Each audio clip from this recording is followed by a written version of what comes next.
জানিয়ে দিব এই মুহূর্তে পাওয়া সবশেষ আন্তর্জাতিক সংবাদ। শুরুতেই শিরোনাম। যুদ্ধক্ষেত্র থেকে এবার পালাচ্ছে ভারতীয় সেনারা। ভারতের নাকের ডগায় কলা ঝুলিয়ে অল্প সময়ে ভেঙে পড়ল যুদ্ধবিরতি।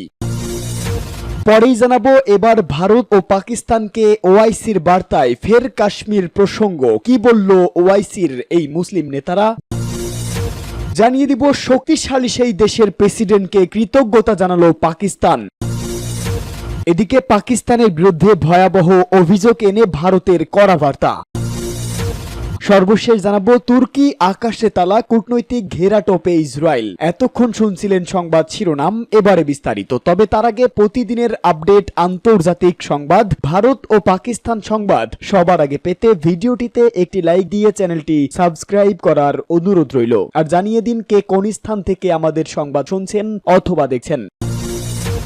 আশা জাগিয়ে অল্প সময়ের মধ্যেই ভেঙে পড়ল যুদ্ধবিরতি। ভারত ও পাকিস্তানের মধ্যে সাম্প্রতিক যুদ্ধবিরতিকে কেন্দ্র করে বিশ্বজুড়ে শান্তির আশা জাগলেও তা খুব অল্প সময়ে ভেঙে পড়েছে। ভারত নিয়ন্ত্রিত কাশ্মীরের বিভিন্ন শহরে বিস্ফোরণ ও গোলাগুলির খবর পাওয়া গেছে। ভারতের পররাষ্ট্র সচিব বিক্রম মিশ্রি অভিযোগ করেছেন পাকিস্তান বারবার যুদ্ধবিরতি চুক্তি লঙ্ঘন করছে। তিনি বলেন, যুদ্ধবিরতি চুক্তি লঙ্ঘন হলে ভারতীয় সেনাবাহিনীকে কঠোর জবাব দেওয়ার নির্দেশ দেওয়া হয়েছে। অন্যদিকে পাকিস্তানের পররাষ্ট্র মন্ত্রণালয় জানিয়েছে তারা যুদ্ধবিরতিতে প্রতিশ্রুতিবদ্ধ থাকলেও ভারত তা লঙ্ঘন করছে। এক বিবৃতিতে ইসলামাবাদ বলেছে, যুদ্ধবিরতির প্রতি আমাদের শ্রদ্ধা অটুট রয়েছে, কিন্তু ভারতের হামলায় এই শান্তি চুক্তিকে হুমকির মুখে ফেলেছে। এরই মধ্যে পাকিস্তান দাবি করেছে ভারতের 3টি সামরিক ঘাঁটিতে তারা পাল্টা হামলা চালিয়েছে। অন্যদিকে ভারত জানায় পেহেলগাম হামলার প্রতিশোধে তারা সন্ত্রাসবাদী অবকাঠামো লক্ষ্য করে পাকিস্তানে হামলা চালিয়েছে। ভারত পেহেলগাম হামলার পাশাপাশি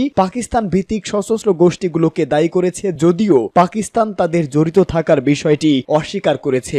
জাতিসংঘ সহ বাংলাদেশ, কাতার, তুরস্ক, যুক্তরাজ্য ও আরো বহু দেশ ভারত পাকিস্তান যুদ্ধবিরতিকে স্বাগত জানিয়েছিল। এটি 30টির বেশি দেশের মধ্যস্থতায় হয়েছিল। তবে সহিংসতার নতুন ঢেউ এই শান্তি প্রচেষ্টাকে বিপর্যস্ত করে তুলেছে। সীমান্তবর্তী গোলাগুলিতে এখন পর্যন্ত অন্তত 600 জন নিহত হয়েছেন বলে নিশ্চিত হওয়া গেছে। এসব ঘটনার জেরে সীমান্ত অঞ্চলে বসবাসকারী হাজার হাজার মানুষ আতঙ্কে রয়েছে। যুদ্ধবিরতির এই ভঙ্গুর বাস্তবতা দুই পরমাণু শক্তিধর প্রতিবেশীর মধ্যে শান্তি প্রতিষ্ঠাকে কঠিন করে তুলেছে। বিশ্লেষকদের মতে, যদি দ্বিপাক্ষিক বিশ্বাস পুনঃপ্রতিষ্ঠা না হয় তবে সংঘর্ষের পরিসর আরো বাড়তে পারে। ভারত ও পাকিস্তানকে ওআইসির বার্তায় ফের কাশ্মীর প্রসঙ্গ। ইসলামিক সহযোগিতা সংস্থা ওআইসি ভারত ও পাকিস্তানের উদ্দেশ্যে বার্তা দিয়েছে। তাতে দুই দেশের বিরোধ নিষ্পত্তির জন্য সংলাপের আহ্বান জানিয়েছে সংস্থাটি। আল জাজিরার এক প্রতিবেদনে তথ্য জানানো হয়। বলা হয়, ওআইসির বার্তায় ফের কাশ্মীর সমস্যা সমাধানের জোর দেওয়া হয়েছে।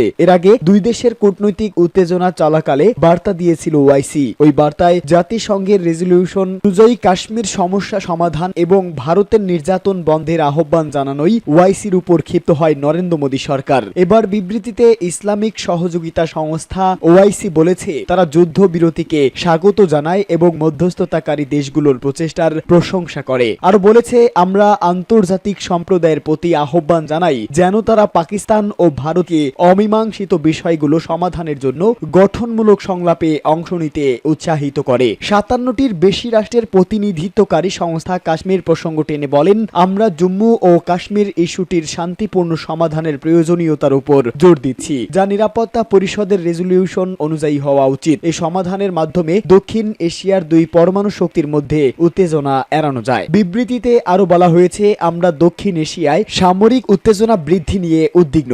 অঞ্চলটিকে অস্থিতিশীল করা এড়াতে উভয়কে সংযম করার আহ্বান জানাই। এদিকে উপপররাষ্ট্রমন্ত্রী ও পররাষ্ট্রমন্ত্রী ইসহাক দার ইউরোপীয় ইউনিয়নের পররাষ্ট্রমন্ত্রী ও নিরাপত্তা বিষয়ক উচ্চ প্রতিনিধি কমিশনের ভাইস প্রেসিডেন্ট কাজা ক্যালাশের সঙ্গেও কথা বলেছেন। কাজা পাকিস্তান ও ভারতের মধ্যে যুদ্ধবিরতির সমঝোতাকে স্বাগত জানিয়েছে।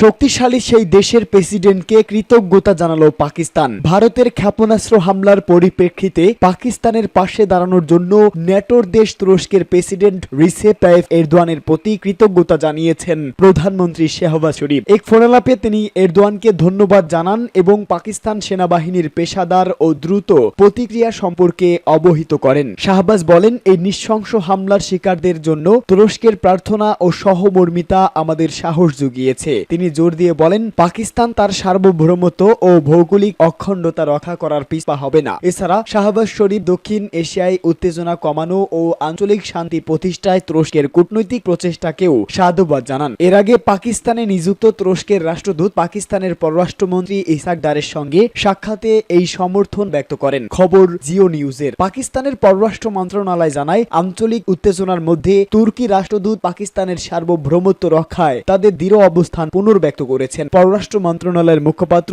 শফকত আলী খান জানান, উভয় পক্ষই আঞ্চলিক নিরাপত্তা পরিস্থিতি নিয়ে বিশদ আলোচনা করেছে এবং দ্বিপাক্ষিক সহযোগিতা আরো জোরদার করার প্রতিশ্রুতি দিয়েছে। পাকিস্তানের বিরুদ্ধে ভয়াবহ অভিযোগ এনে কড়া বার্তা ভারতের। যুক্তরাষ্ট্রের মধ্যস্থতায় ভারত ও পাকিস্তান যুদ্ধবিরতিতে সম্মত হওয়ার কয়েক ঘন্টার মধ্যেই জম্মু ও কাশ্মীরে ড্রোন হামলার ঘটনা ঘটে। ভারত এই হামলার জন্য পাকিস্তানকে দায়ী করে যুদ্ধবিরতি লঙ্ঘনের অভিযোগ তুলেছে। ভারতের পররাষ্ট্র সচিব বিক্রম মিশ্রি এক সংবাদ সম্মেলনে বলেন, পাকিস্তান যুদ্ধবিরতি লঙ্ঘন করেছে এবং ভারতীয় সেনাবাহিনী উপযুক্ত জবাব দিচ্ছে। তিনি পাকিস্তানকে দায়িত্বশীল আচরণ ও যুদ্ধবিরতির শর্ত মেনে চলার আহ্বান জানান। এর আগে 22 এপ্রিল কাশ্মীরের পেহেলগাম এলাকায় সন্ত্রাসী হামলায় 26 জন ভারতীয় পর্যটক নিহত হন। ভারত এই হামলার জন্য পাকিস্তান ভিত্তিক জঙ্গি গোষ্ঠীগুলোকে দায়ী করে এবং পাল্টা প্রতিক্রিয়ায় পাকিস্তানের অভ্যন্তরে ও পাকিস্তান অধিকৃত কাশ্মীরে সন্ত্রাসী ঘাঁটিতে বিমান হামলা চালায়। যুদ্ধবিরতির পরেও সীমান্তবর্তী এলাকায় গোলাগুলি, ড্রোন হামলা ও বিস্ফোরণের ঘটনা ঘটে। ভারত অভিযোগ করে যে পাকিস্তান যুদ্ধবিরতি লঙ্ঘন করছে, যদিও পাকিস্তান এই অভিযোগ অস্বীকার করে এবং যুদ্ধবিরতির প্রতিশ্রুতি পুনর্ব্যক্ত করে। বর্তমানে উভয় দেশের মধ্যে উত্তেজনা বিরাজ করছে এবং আন্তর্জাতিক সম্প্রদায় পরিস্থিতি শান্ত করার আহ্বান জানাচ্ছে।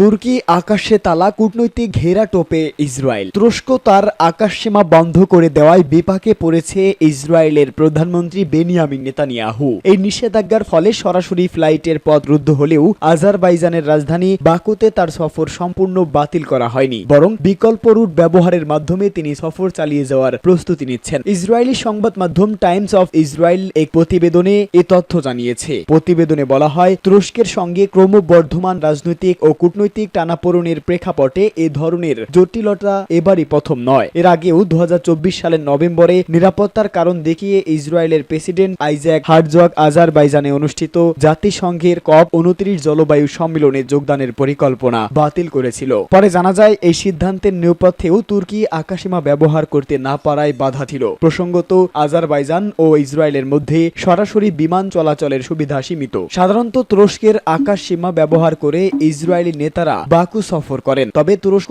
এ পথ বন্ধ করে দেওয়ায় ইসরায়েলের জন্য বিকল্প পথ এখন কেবল সিরিয়া, ইরাক কিংবা ইরানের আকাশসীমা। কিন্তু এসব দেশের সঙ্গে ইসরায়েলের সম্পর্ক শীতল বা বৈরী হওয়ায় তা নিরাপদ কিংবা সহজ নয়।